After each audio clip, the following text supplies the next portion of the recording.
At dahil Enero na, season na naman ngayon ng nakakalasong root crop o tinatawag na namo dito sa amin. Sa inyong lugar po ba? Ano po ang tawag dito? Dito nga pala kami mangunguha malapit sa bahay ni Lola Rosa at nagpaalam nga kami nung isang araw na magnanamo kami at hahatian na lang siya pag naproseso na. Pero sabi niya ay kahit konti lang ay okay na yun. Medyo natagalan nga kami sa paghahanap ng namo kasi hindi mo talaga mahalata kasi ang puno at mga dahon nito ay natuyo na. Etong unang pinagkuhaan nga namin ay mayroon ng panibagong suyo at napakarami pa ng laman. Sa unang tingin nga namin ay halatang napakarami ang laman kasi umbok na umbok ang lupa. Pagkatapos namin makuha ang lahat ng laman na malalaki ay binabalik ni Papa ang maliliit para tumubo ulit at para makapag-harvest pagkatapos ng 5 taon. At yan nga pala lahat ang nakuha namin sa unang puno pa lang yan. Sobrang lalaki nga at sigurado hindi kami mahihirapan sa pagbalat nito. Sinilid ko na nga yan lahat dito sa sako at maghahanap naman kami ng pwede nang i-harvest na namo. Ang iba kasing nakita namin ay maliliit pa ang laman. At eto nga ang pangalawang nakita namin, litaw na litaw sa lupa at halatang marami din ang laman. Nakakatuwa nga panoorin habang binubungkal ni Papa kasi hanggang sa ilalim ay marami pa talaga at malalaki pa. Kapag season nga talaga nitong namo ay hindi namin pinapalagpas na hindi makapagnamo kasi napakasarap nito at pwede pa itong ipalit sa kanin. Tuwing January hanggang March nga lang ang season nito at ang palatandaan kapag pwede nang i-harvest ay kapag tuyo ng mga dahon at puno nito. Kapag natuyo na ang puno nito ay magkakaroon ito ng panibagong suyo ng puno o yung parang balago na mayroong mga tinik at kapag nagkaroon na ito ng dahon, say na yun na hindi na pwedeng magnamo. Kasi sabi nila kapag nag-harvest ka na mayroong dahon ay hindi ito masarap at rasaw na daw.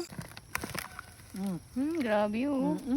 Etong pangapat pala na puno na pinagkuhaan namin ay kakaunti na lang at maliliit pa. Sa katagalan kasi ng panahon ay nabulok na. At etong mga nakuha namin ay mga panibago na. Marami naman na nga yung nakuha namin kaya naman uuwi na kami. Kaso hindi namin kinaya ni Mama. At eto na nga pala yung lahat ng nakuha namin. Napakarami tingnan pero kapag naproseso na yan sigurado ko konti na lang yan. Mabuti nga pala tumaraw na ngayon. Nung nakarang araw kasi halos araw-araw yung ulan kaya ngayon lang kami nakapagnamo. Kumuha na nga pala si Papa ng dahon ng saging. Lagayan ng mga nabalatan at slice. Nakahanda na rin ang mga gagamitin katulad ng asin, kutsara, planggana at kutsilyo. Kaya naman nagsimula na kaming magbalat ni Mama ng mga namo. Nakakalason nga talaga itong namo kaya para makain natin ng ligtas ay kailangan dumaan sa maayos na proseso. Ang mga senyales nga daw kapag nalason ka nito ay sakit ng ulo at pagkahilo. Delikado nga talaga itong pagkain kaya naman dapat may sapat na kaalaman sa pagnanamo. Medyo marami na nga ang nabalatan namin kaya naman sinubukan na ni Mama ang pang-slice dito o tinatawag na yadyadan dito sa amin. Kapag nga manipis pa ang slice ay ina-adjust itong nakasuksok na kawayan sa magkabila para maging makapal. Hindi naman dapat masyadong makapal ang slice nito para kapag ibinabad natin sa asin mamaya ay madaling lumambot. At eto nga tamang-tama na ang sukat kaya naman nagpatuloy na si Mama sa pagyayadyad at kami namang magkakapatid ay nagtutulong-tulong sa pagbalat. Ang iba nga pala naming nakuhang namo ay malapit ng mabulok. Kapag ganito daw ay lagpas 5